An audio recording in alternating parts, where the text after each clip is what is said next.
안녕하십니까, PD입니다. 오늘은 일본 워킹홀리데이를 해야 하는 이유 6가지에 대해서 이야기를 드리겠습니다. 그러면 자, 따라오셨습니까? 자, 첫 번째는 단도직입적으로 말을 하겠습니다. 첫 번째는 가장 큰 이유가 아닐까? 라는 생각을 해요. 왜? 저는 못했거든요, 워킹홀리데이를. 자, 제일 큰 이유는 연령에 대한 제한이 있어요. 이게 젊으신 분들, 그러니까 20대 분들은 그게 뭐가 그렇게 중요해 라고 하시지만, 저는 이제 30대 후반인데 30대 후반의 입장에서 지금 보면 저 어린 나이라고 하면 좀 그렇긴 한데, 젊은 나이 때 할 수 있는 게 정말 부럽다라는 게 있어요. 여러분들도 내가 만약에 일본 워킹홀리데이를 하고 싶다, 아니면 뭐 캐나다 워킹홀리데이를 하고 싶다, 아니면 뭐 유럽 어느 나라의 워킹홀리데이를 하고 싶다는 걸 한다고 하신다면 반드시 해보시길 바랍니다. 왜? 그때밖에 못해요. 그때밖에 못합니다. 그렇기 때문에 연령에 대한 제한이 있기 때문에 그때 무조건 해보시는 것을 추천을 드립니다. 왜냐하면 젊을 때, 한 살이라 젊을 때 느끼는 그런 경험, 몸에 익혀지는 그런 느낌은 정말 여러분의 인생을 바꾸기 때문입니다. 두 번째는 바로 언어에 대한 향상입니다.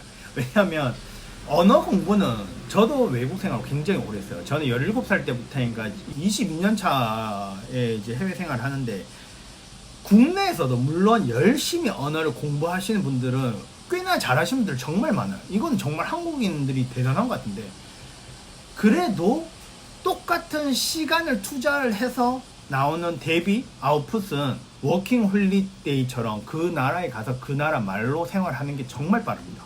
이게 상상을 초월할 정도로 빨라져요.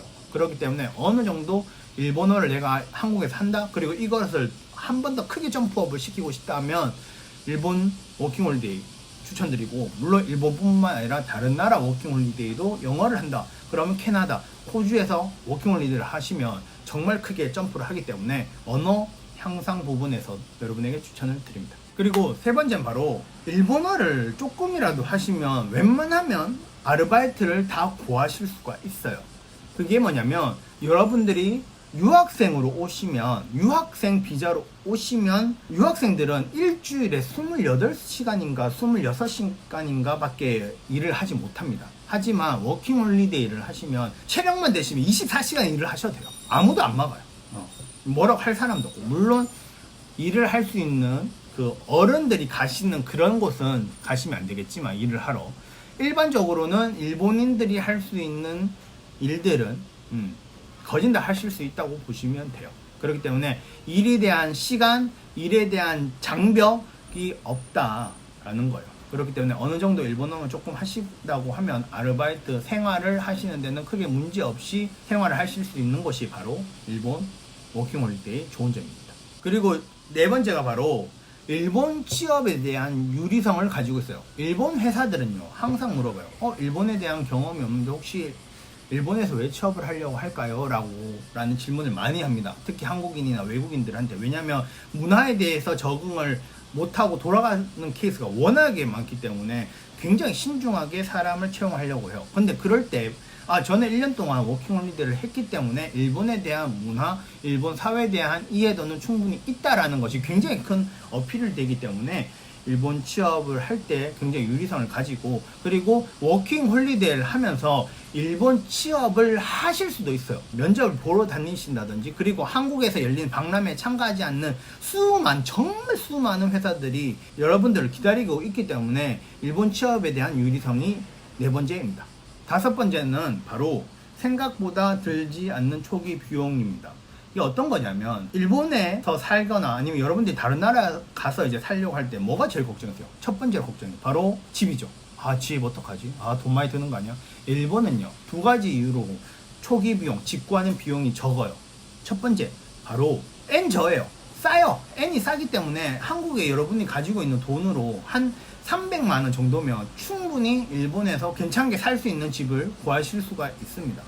충분히 구해요. 왜냐면 보통 워킹홀리데이로 오시는 분들이 최대한 싸게요 하기 때문에 보통 한 18만 엔에서 한 25만 엔 사이면 충분히 괜찮은 집을 구하십니다. 물론 돈을 더 투자를 하시면 더 많은 좋은 집을 구하실 수 있는데, 기본적으로는 18만원에서 한 25만원에 사면 괜찮은 집을 다들 사시고 들어가세요.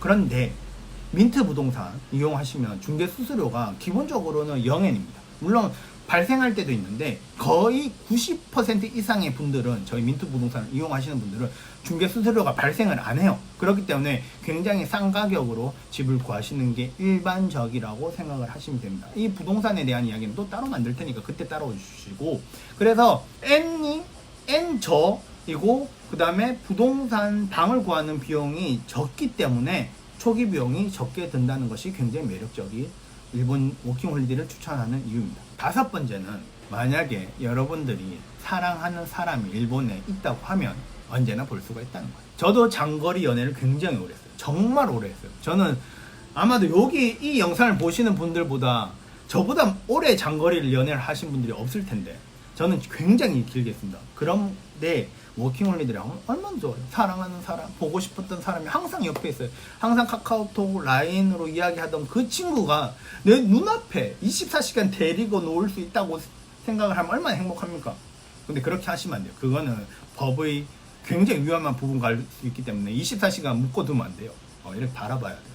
보여야 되는데, 아무튼 사랑한 사람하고 언제든 같은 공간에 지낼 수 있는 합법적인 비자다라는 거예요. 자, 이렇게 총 6가지 일본 워킹홀리데이를 하면 좋은 점에 대해서 이야기를 드렸습니다.